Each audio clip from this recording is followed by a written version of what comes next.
সামনে ইলেকশন হবে নাকি হবে না, সরকার কিন্তু এটা পরিষ্কার করছে না, কিন্তু বলছে ঠারে ঠারে আমরা শুধু ইলেকশন করার জন্যে আসি নাই। তাহলে কিসের জন্য এসেছেন? কাজটা কি? 9 মাসের 9টি সংস্কার যদি দেখাতে পারতেন তাহলে তো একটা কথা ছিল, সেটাও করেন নাই।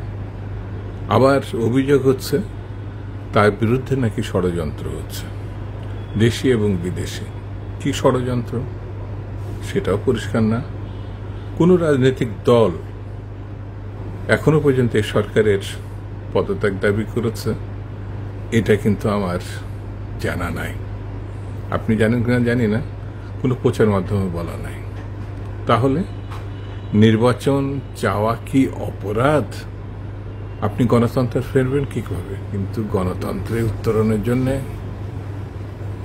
কোনো বিকল্প নাই। গণতন্ত্রে যাওয়ার জন্য নির্বাচন খুব জরুরি।